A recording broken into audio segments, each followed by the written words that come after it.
Assalamualaikum warahmatullahi wabarakatuh.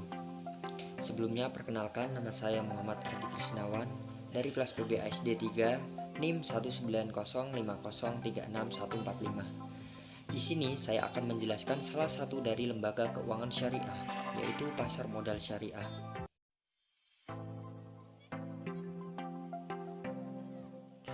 Definisi pasar modal syariah sesuai dengan Undang-Undang Nomor 8 Tahun 1995 tentang Pasar Modal (UU/PM) adalah kegiatan yang bersangkutan dengan penawaran umum dan perdagangan efek, perusahaan publik yang berkaitan dengan efek yang diterbitkannya, serta lembaga dan profesi yang berkaitan dengan efek. Secara umum, kegiatan pasar modal syariah tidak memiliki perbedaan dengan pasar modal konvensional. Namun terdapat beberapa karakteristik khusus pasar modal syariah, yaitu bahwa produk dan mekanisme transaksi tidak bertentangan dengan prinsip-prinsip syariah. Dasar hukum pasar modal syariah. Sebagai bagian dari sistem pasar modal Indonesia, kegiatan di pasar modal yang menerapkan prinsip-prinsip syariah juga mengacu kepada Undang-Undang Nomor 8 Tahun 1995 tentang pasar modal. Berikut peraturan pelaksanaannya, yang meliputi peraturan BPPAM LK, peraturan pemerintah, peraturan bursa, dan lain-lain. BPPAM LK selaku regulator pasar modal di Indonesia memiliki beberapa peraturan khusus terkait pasar modal syariah, yaitu sebagai berikut. Yang pertama, peraturan nomor 2K1 tentang kriteria dan penerbitan daftar efek syariah. Yang kedua, peraturan nomor 9A13 tentang penerbitan efek syariah. Yang ketiga, peraturan nomor 9A14 tentang akad-akad yang digunakan dalam penerbitan efek syariah. Kemudian fungsi pasar modal. Yang pertama, sebagai sarana penambah modal bagi usaha. Yang kedua, sebagai sarana pemerataan pendapatan. Yang ketiga, sebagai sarana peningkatan kapasitas produksi. Yang keempat, sebagai sarana penciptaan tenaga kerja. Yang kelima, sebagai sarana peningkatan pendapatan negara. Dan yang keenam, sebagai indikator perekonomian negara. Jenis produk pasar modal syariah. Yang pertama, saham syariah. Secara umum, saham syariah merupakan salah satu jenis investasi yang diterbitkan oleh emiten yang kegiatan bisnisnya tidak bertentangan dengan prinsip syariah. Saham syariah masuk ke dalam indeks saham syariah Indonesia atau yang biasa dikenal dengan ISE. Indeks tersebut terjamin dan telah terdaftar di Bursa Efek Indonesia dan masuk ke dalam kategori daftar efek syariah yang diterbitkan OJK. Kemudian obligasi syariah atau sukuk. Obligasi syariah atau sukuk merupakan surat berharga berupa penyertaan modal yang diterbitkan oleh penerbit sukuk dan dilakukan sesuai prinsip syariah. Yang terakhir yaitu reksadana syariah. Reksadana syariah merupakan ruang untuk menghimpun dana dari pemodal yang dikelola dan diinvestasikan oleh manajer syariah. Dana tersebut kemudian diberikan ke berbagai instrumen yang sesuai prinsip syariah. Keuntungan investasi di pasar modal. Ada dua keuntungan yang diperoleh pemodal dengan membeli atau memiliki saham. Yang pertama yaitu dividen. Dividen adalah pembagian keuntungan yang diberikan perusahaan penerbit saham tersebut atas keuntungan yang dihasilkan perusahaan. Dividen diberikan setelah mendapatkan persetujuan dari pemegang saham dalam rapat umum pemegang saham.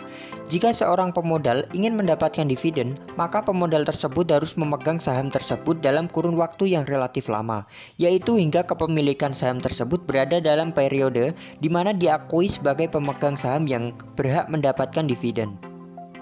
Yang kedua, capital gain. Capital gain adalah selisih antara harga beli dan harga jual. Capital gain terbentuk dengan adanya aktivitas perdagangan saham di pasar sekunder. Misalnya seorang pemodal membeli saham PT ABC dengan harga per saham 3.500. Kemudian menjualnya dengan harga per saham 4.000, yang berarti pemodal tersebut mendapat capital gain sebesar Rp500 untuk setiap saham yang dijualnya. Resiko investasi di pasar modal. Memprediksi resiko dalam investasi merupakan hal yang cukup kompleks. Resiko investasi di pasar modal pada prinsipnya semata-mata berkaitan dengan kemungkinan terjadinya fluktuasi harga. Menurut Hartono dan Harjito 2002, bahwa resiko-resiko yang mungkin dihadapi investor tersebut antara lain, yang pertama resiko daya beli atau purchasing power risk. Risiko ini berkaitan dengan kemungkinan terjadinya inflasi yang menyebabkan nilai real pendapatan akan lebih kecil. Yang kedua, resiko bisnis, business risk. Risiko bisnis adalah suatu risiko menurunnya kemampuan perusahaan memperoleh laba, sehingga pada gilirannya mengurangi pula kemampuan perusahaan membayar bunga atau dividen. Yang ketiga, risiko tingkat bunga. Naiknya tingkat bunga biasanya akan menekan harga surat-surat berharga, sehingga biasanya harga surat berharga akan turun. Yang keempat, resiko modal market rise. Apabila pasar bergairah bullish, pada umumnya harga saham akan mengalami kenaikan. Tetapi bila pasar lesu bearish, maka harga cenderung turun. Yang kelima yaitu resiko likuiditas atau liquidity risk. Resiko ini berkaitan dengan kemampuan surat berharga untuk segera diperjualbelikan tanpa mengalami kerugian yang berarti.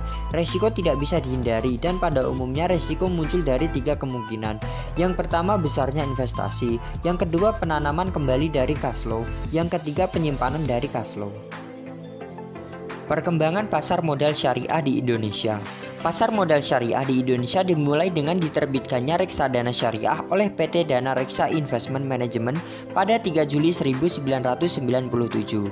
Tanggal 18 April 2001, untuk pertama kali DSN MUI mengeluarkan fatwa yang berkaitan langsung dengan pasar modal, yaitu Fatwa nomor 20 DSN MUI 4/2001 tentang pedoman pelaksanaan investasi untuk reksadana syariah. Perkembangan pasar modal syariah di Indonesia secara umum terus mengalami peningkatan sejak tahun 1997. Hal tersebut salah satunya dapat dilihat dari terus meningkatnya aset pasar modal syariah dari tahun ke tahun sampai dengan September 2020. Jumlah saham syariah yaitu 64%, nilai kapitalis pasar syariah yaitu 51,66%, volume perdagangan saham syariah yaitu 66,2%. Sedangkan transaksi perdagangan syariah yaitu 52%. Jumlah investor saham syariah di Indonesia meningkat sebanyak 537% sampai dengan Agustus 2020. Investor saham syariah telah mencapai 78.199 investor. Peningkatan jumlah saham syariah yang pertama tahun 2015 yaitu sebanyak 318 saham.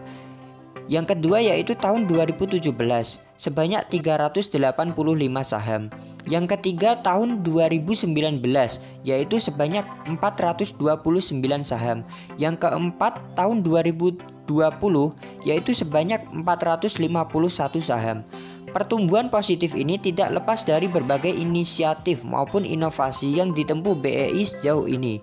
Terbukti, pasar modal syariah Indonesia tercatat sebagai yang paling inovatif dan satu-satunya di dunia yang memiliki produk terlengkap yang mengintegrasikan investasi syariah dengan filantropi Islam. Pasar modal syariah Indonesia tercatat sebagai yang pertama di dunia yang memiliki sukuk wakaf. Pasar modal syariah Indonesia juga menjadi satu-satunya pasar modal di dunia yang mempunyai fatwa khusus tentang transaksi saham syariah di Bursa Efek. Kemudian saya beri gambaran peta perusahaan sekuritas yang ada di Indonesia.